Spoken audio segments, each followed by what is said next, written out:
Danes v svoji družbi lepo pozdravljam gospoda Mladena Babiča, ki ga večina Črnomaljčev pozna kot svetovalca na Zavodu Republike Slovenije za zaposlovanje, v prostem času pa tudi kot glasbenika.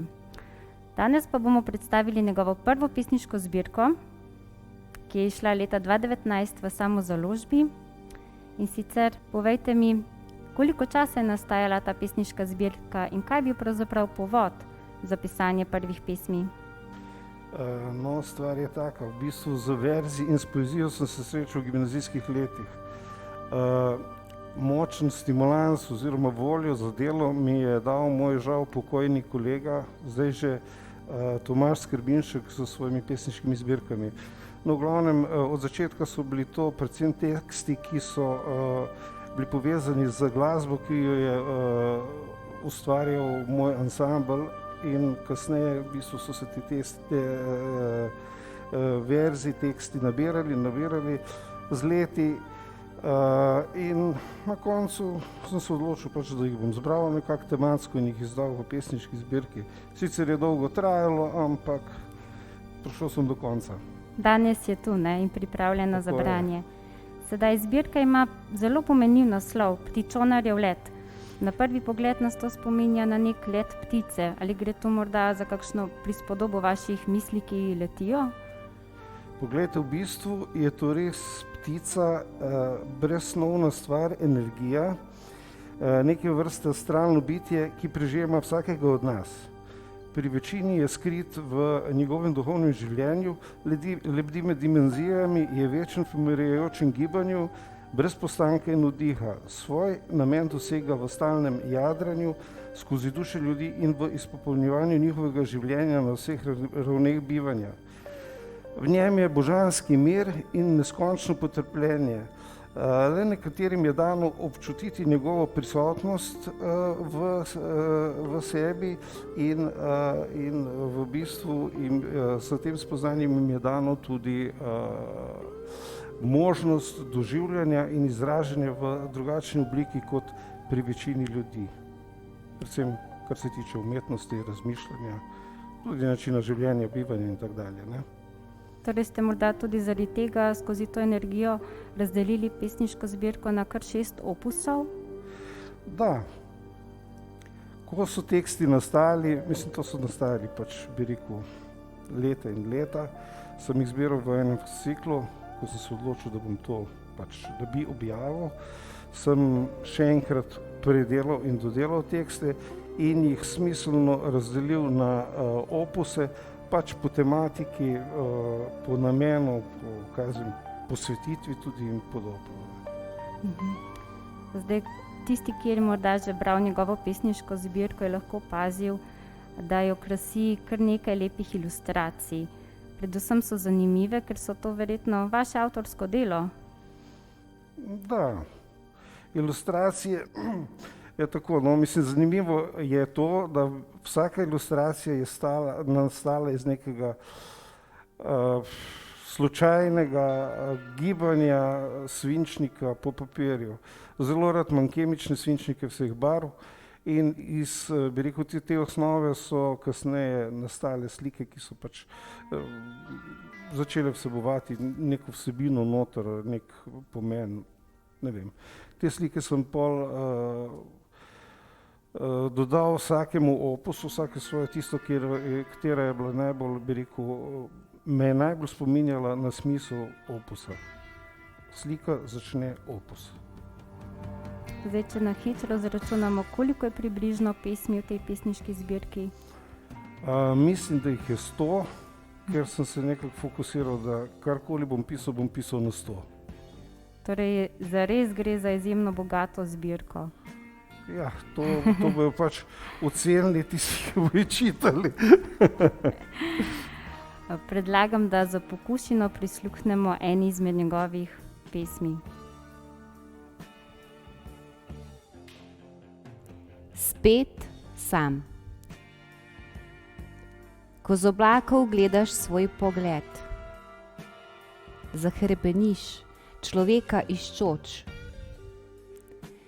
Želiš prijeti in preleviti, a najdeš le sled, morda vzrok prvotnega impulza.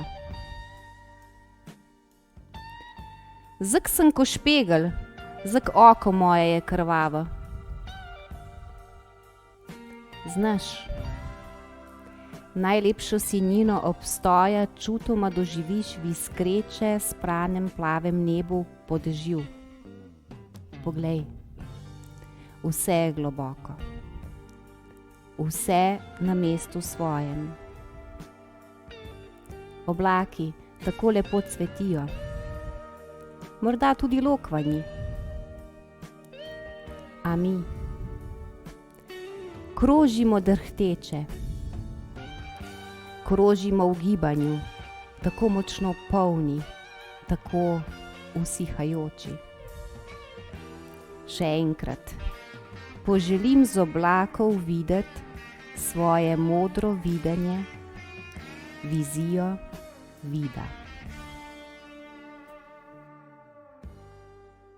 Zdaj, če nadaljujeva najin pogovor, v vseh pesmih sicer ni zaznati neke značilne ponavljajoče se rime, tudi ne moremo govoriti o stalni pesniški obliki. Predvsem najdemo v pesmih svobodni vers, pesmi so različno dolge in tudi oblikovane v različne svobodne kitice, a so hkrati smiselno oblikovane v celoto. Pazite pri pisanju že predhodno na sam izgled pesmi ali jo potem sčasoma večkrat preberete in dopolnjujete? Ja, različno, ne. Moje osnovno prepričanje glede poezije, glede pisanja poezije je, da je to živa, svobodna stvar, ki je ne bi smeli postavljati v okvir in šablonizirati. Običajno sem naredil osnovo, ali pa kaj zdaj, mogoče nekatere tudi do konca seveda, in jih pol preden sem pripravljal tole izdaja pesniške zbirke, sfinaliziral. Tiste, ki so bile pa posvečene prav določenim dogodkom, določenim ljudem noter, tiste je bila pa že od začetka taka, kot je. Tudi zdaj v tej pesniški zbirki.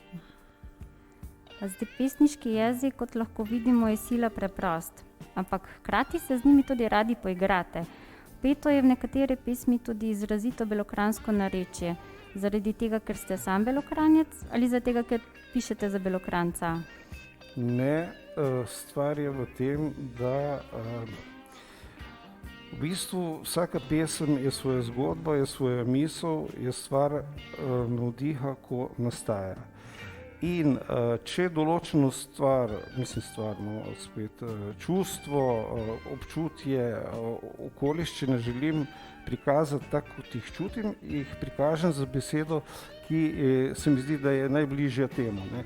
In zaradi tega je tudi dosti slenga noter, zaradi tega so tudi belokranjske besede in pa tudi prava slovenščina, v končni fazi je pa ponekod tudi, bi rekel, miks vsega, ne. To je svoboda. Točno tako. Temo za pisanje najdete pravzaprav vse povsod, od preproste stopnice, krizantem, vrat, tudi do svojih pesmi, ki so namenjene bližnjim. Pišete torej po trenutnem navdihu ali kot ste prej omenili, da pišete za posebno osebo oziroma se vam naprej poredi naslov pesmi? Osnovno vodilo moje je trenutni navdih in ustvariti v bistvu ta pravi skelet pesmi. Tisto, kar je kasneje, je pol obdelava in bi rekel igranje z rimo, da lažje pade v uho ali pa da doseže svoj smisel, ne. To verjetno kot glasbenik gre vam hitro melodija in rima v uho, ne? No ja, ne vem, verjetno malo lažje. To bojo spet ocenili bralci, ne. Točno tako. Zdaj, če lahko izpostavimo že od samega začetka, sodelujete tudi pri razpisu, ki ga letno razpisuje ta javni sklad za kulturne dejavnosti Črnomelj in pa knjižnica Črnomelj, Lepota besede. Lani že 15. po vrsti. Sodelujete tudi na kakšnem drugem natečaju? Moram povedati, da sem zelo hvaležen puncam iz javnega sklada za Lepoto besede, ker me dodatno, bi rekel, stimulira pri ustvarjanju in v bistvu ohranja tisto pravo kontinuiteto ustvarjanja, ne. Glede objavljanja je pa tako. Ne. Objavljal sem v študentskih letih v Mladini, pol sem objavljal enkrat v Rasti novomeški, pa v glasilu rodarskem Srečno, pač te rodarske pesmi, ki sem jih takrat napisal. Drugače pa na druge natečaje se ne prijavljam, pa tudi, da bi bil član kakih teh literarnih klubov nisem. In vas to ne zanima ali imate dovolj svobode? Ne vem, nikdar se ni pojavil tak trenutek, da bi se pridružil komorkoli na ta način. Ne.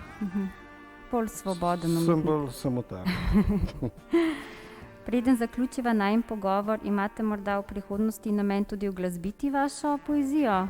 Ali je morda kakšna že uglasbena? V glasbenih je mogoče 30-40, kaj jaz vem, pesmi. Sproti tudi nastajajo, ne. Ampak to so stvari, ki ostajajo, bi rekel, pri meni. Ker takrat, ko je bila močna volja, ko so bili ansambli, bi rekel, v polni energiji za delo in tako dalje, je bilo to nam nedosegljivo, snemanje kot tako, ne.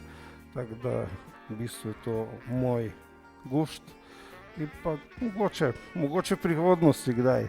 Tako da dobimo še vaš CD za našo zbirko.